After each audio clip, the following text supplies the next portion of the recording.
This is Greg Hawk. Today we're going to talk about Knife Rock, or some people call it Knife Hill.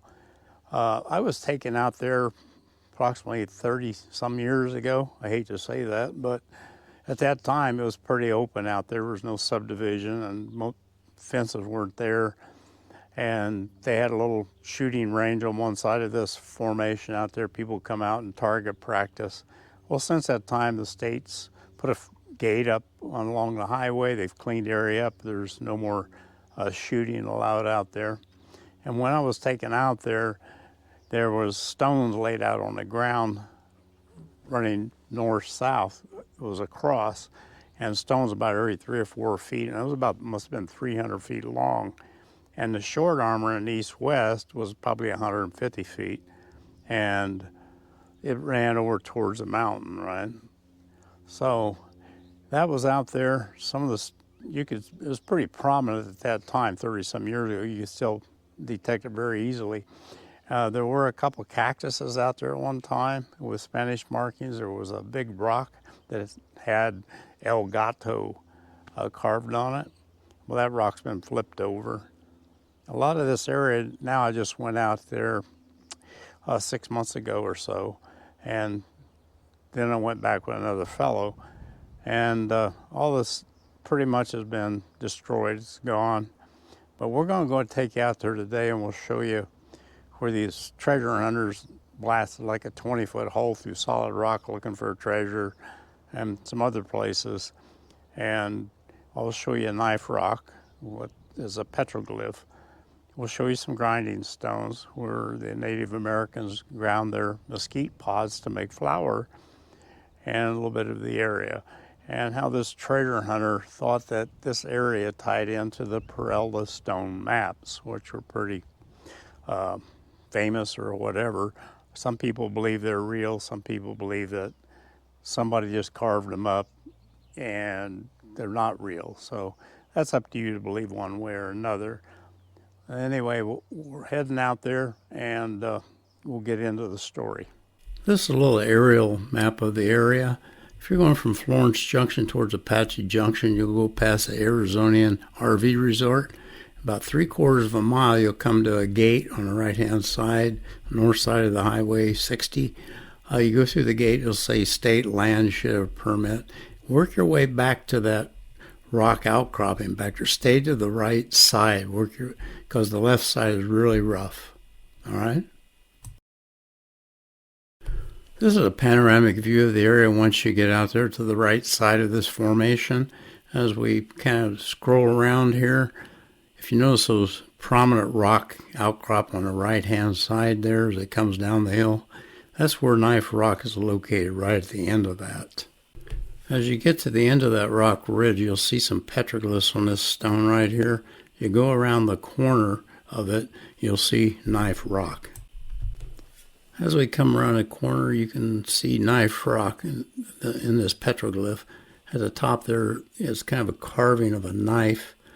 One old timer thought the knife pointed to a rattlesnake den over to the right, but I never saw anything like that. Could have been. And we'll just kind of scroll on up the hill here a little bit, just give you a look, what it looks like looking upward. Here's another rock. It's got some faint carvings like a petroglyph. Can't quite make them all out, though. This is a picture sent to me by a friend of one of the grinding stones out there. There's pop can there. It kind of lets you know how large these holes really were.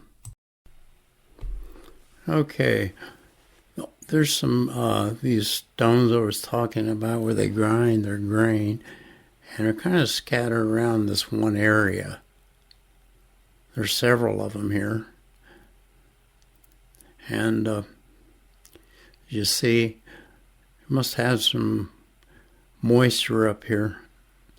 Kind of the green moss was growing on a couple of these stones.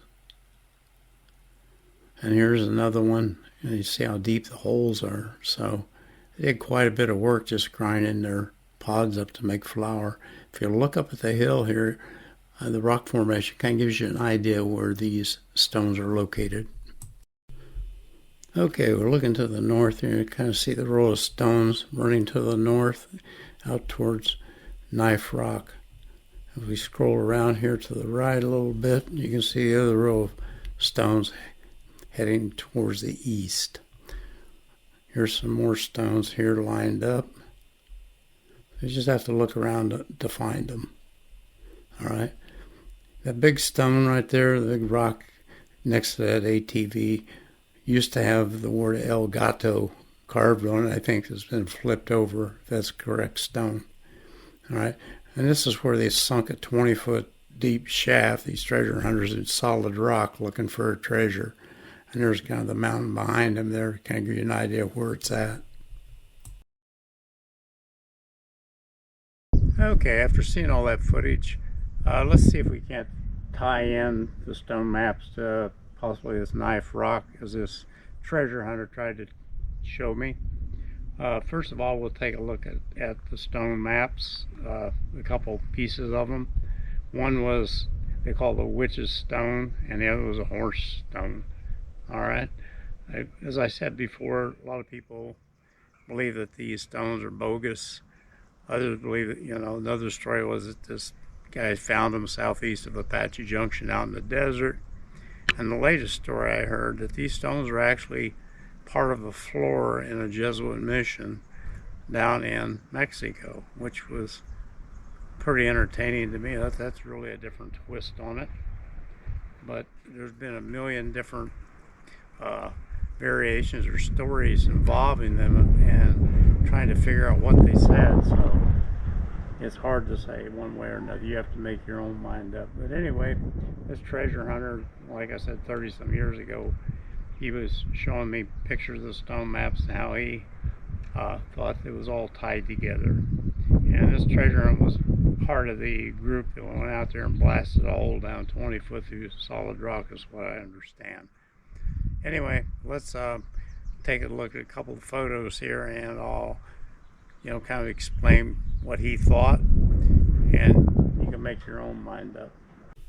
The first stone map he showed me was called the Witch's Stone, and you see the witch's hat on top of the witch. Well, he figured out that the rock formation coming down the slope to Knife Rock kind of formed a witch's hat, and the cross was laid out on the ground, so there had to be a treasure close by.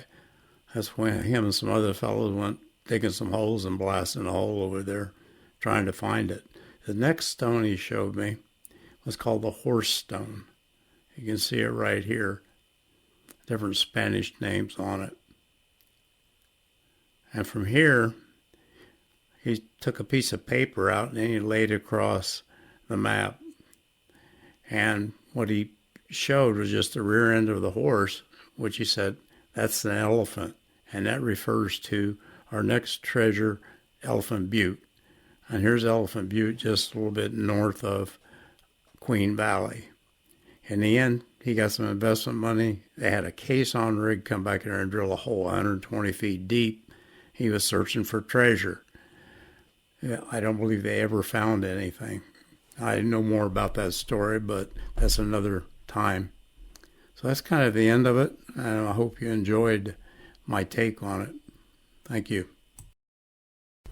If you get a chance, go to our website at desertroamerpress.com and check out our treasure blog and videos on our page there, and a couple of books we have there.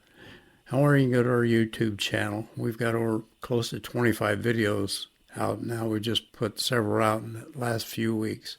So enjoy. Thank you very much.